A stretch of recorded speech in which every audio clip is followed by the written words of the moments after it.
Hey Clashers, and welcome back to another video, and today we want to talk about defending air in Legends, because I know a lot of you guys probably are getting hit by air non-stop. So what I want to do in today's video is I first want to share a couple of tips and tricks on how you can actually make OP bases against air. And the second thing is I want to share a base with you, and I think we combine both of that with just me highlighting a couple of things about my base, how air is getting defended pretty nicely. So let's hop over there, let's check it out, let's see how the base looks like, and what you guys maybe can pick up to tweak and make your own bases completely OP against all of those air attackers, so they have no fun anymore in Legends.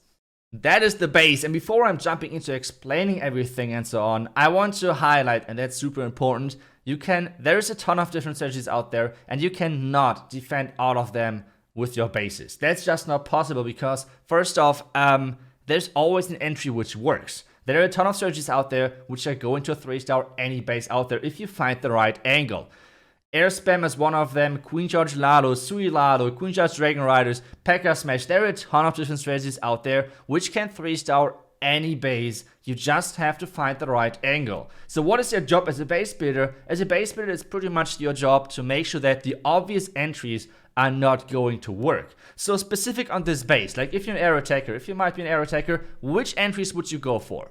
I guess you would go for maybe using the dragons over here with a blimp towards the town hall, or the same thing on the other side, or maybe even going from this side.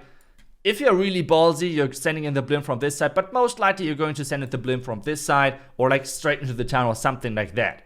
Is that right? Is that pretty much how you would attack this base? Well, let me explain how this base typically is defending strategies or entries like this. So first off, if we take a look at the key buildings to defend air, might be a big surprise to you because we have 4 ground expos. How does this work? Well, pretty simple, to be honest. Like, the main thing on how you defend air is not the ground setting, like the expo settings. Yes, I think it would not hurt the base if you would change those to air, for example. I think it would defend even better then. But at the same time, that's not the key thing what I'm talking about. I'm talking about the positioning of those key defenses, expos and air defenses.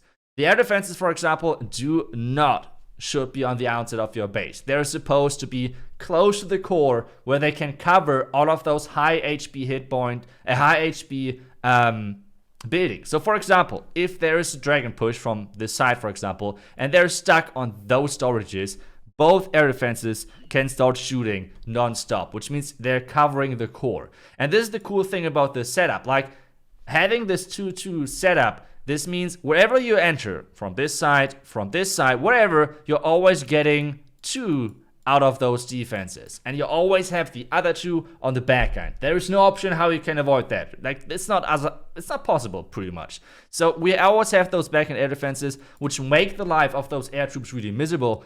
And the key thing about air is not to take down the entire base with your air troops. No, not by any means. It's all about taking down the core of the base, so there are no expos on the back end, there are no defending heroes on the back end, there are no high HP buildings on the back end, because this is where your Royal Champion is struggle. Or like, it's really about to struggle.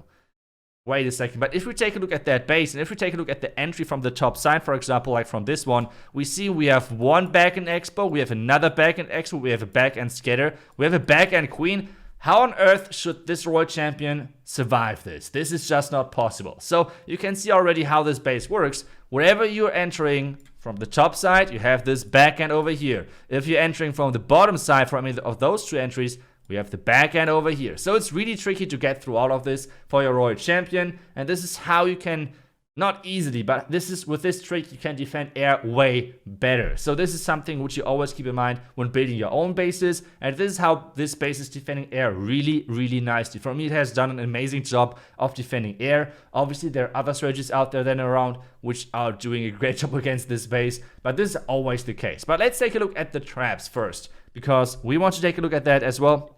This is how the traps are looking like. We want to talk about the next important thing about defending air, which is going to be the skeleton spells. I see a skeleton trap. I'm sorry, not the skeleton spell, but the skeleton trap. And the skeleton trap, I really love to use that on air, because I think it's really annoying if you're doing a Queen Charge Dragon Rider attack. Yes, the owl eventually is going to take care of the skeletons, But first off, the owl is going to be busy with shooting them. And first off, the owl has to target them. And if the owl is not targeting all of those air skeletons, they can deal a lot of damage to those dragon riders. It's pretty crazy. The next thing is, those air skeletons always are getting triggered. Like, if you're doing a queen charge, they're getting triggered because of the healers. P.E.K.K.A. smash, healers. I don't know, air spam, healers. Air spam dragons. Lalo, it's air again. So everything is in some way triggering those air skeletons. So I think they're right now incredibly strong. Ground skeletons, though, are strong as well, but you have to really test them. Like, it's especially working in Clan Wars, where you can really predict the entry of the enemy. But in Legends, there are so many different strategies out there, it's really hard to predict what exactly is going to hit you. So this is why I have them over here. But the next question might be, Itsu, why don't you have them over here, for example? Like, why don't you have them in next to the clank, or like even deeper inside the core? The reason is the clan castle itself. Like, the clan castle and what you should put into your clan castle to have the optimal defense against different strategies. What I think right now, and let me know if I'm right on this, but I think the majority of people out there, especially in Legends, are getting hit by air spam, which is totally fine. I think it's cool that we're seeing a different meta than like before in Tournament 13, and finally air is getting some love, but obviously it's kind of frustrating because it's a new experience. It's something new which is strong, which means a lot of people have no clue how to build against that. And with this is the clan castle placement and the skeleton trap placement is really important. How do you decide what you're putting in your clan castle? How do you decide what you're placing and how you're placing their clan castle? So first off, clan castle, if you have them, like I have in this one, really far inside the core, which means no hero is ever able to trigger that clan castle. This means always put super minions in there. They're really strong against air spam. They're always getting loot out. It's pretty nice. The next thing is, if I would have put the clan castle over here, maybe for example, you can see if there's a king over there walking, maybe something like this, it would get triggered. So you have way better options of putting a hound in there just to make the life of the attacker a little bit harder. But if you have it that far in the core, just put super minions in there. I would recommend the combination of 2 super minion, 1 headhunter, 3 goblins, and then 12 archers. This is what I'm running typically. I really like the combination. I think it's a really good combination overall, and it's working pretty good, I think, versus air and versus ground overall. But yeah, that's what I wanted to say about the clan castle placement. But now the question still is, why are those air skeletons over there? The reason is that if you put them over here, you have a big problem, because everyone, like every experienced air attacker, is going to immediately, as soon as he's seeing the archers coming out of the clan castle, going to deploy the poison right here, if they're coming in from over here, for example. Which means if the skeleton trap are over here, they're going to be right in the poison. And they're going to be completely wasted. I see so many skeleton traps next to the clan castle, and it's triggering me every single time, because those traps are pretty much wasted. It's like you have no air trap at all in your base, and that's just stupid.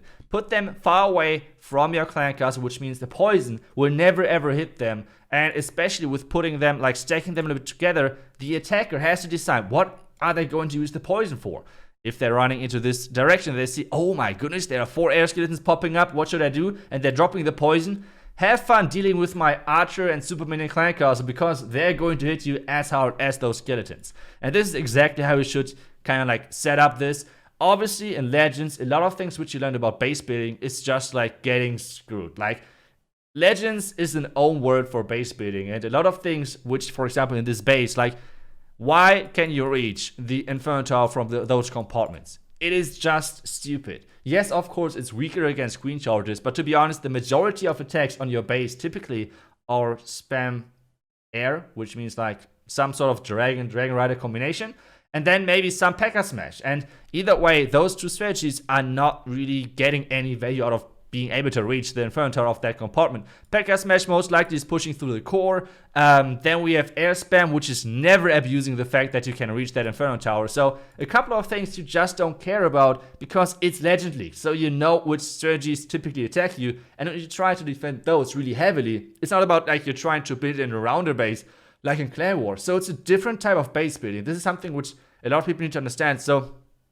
if you're going up against a good other clan, don't use the bases which I highlight in here against them. Like, it makes no sense. Those bases are not designed to defend against clan war attacks. They're designed to defend against, in this case, air, for example, in Legends. And this is something really important to note. I want to share you one more replay on this base, which actually was kind of funny because Lei used this base in the Clash Master series, and this base saved them. Like, literally saved them, because if KOG is tripling their last attack, they're going to be out.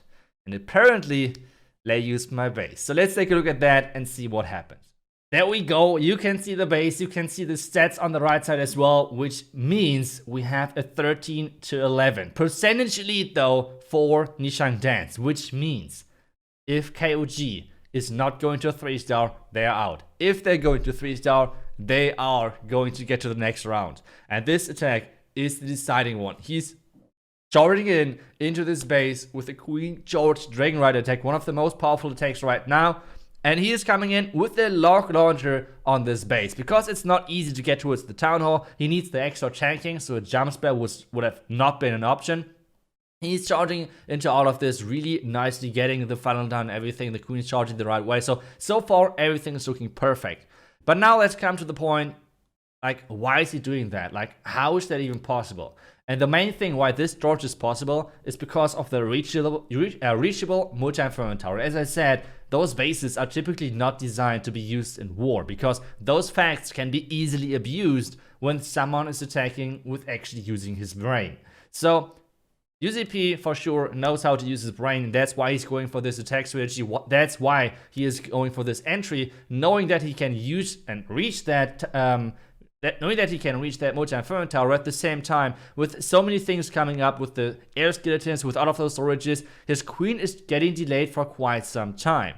Now we see the Dragon Riders, and this is something which I want to highlight quite a bit, because those Dragon Riders, they are super tanky and super powerful at the moment, and that's not even, like, there's nothing to argue about. Like, they are really powerful. But you can take a look at the skeleton traps. That's something which I want to highlight, because you can see the owl is at the bottom side with the warden. The top side, take a look at those Dragon Riders. They are getting melted right there from those skeleton traps, and they're dealing way more damage than you might think. So that is something which you should always keep in mind. Those skeleton traps, those air skeleton traps, are so strong versus those Dragon Riders. But at the same time, the double backhand air defense is messing things up big time for him, because this backhand powerhouse, like, base has so much power on the backhand versus air, it's not easy to overcome. And right now, yes, the Queen is getting the Town Hall, but at the same time, there's nothing left at this point from his army except the Queen, and there's still a couple of back-end defenses he's trying to somehow tank for his Queen. But as soon as she's stepping into the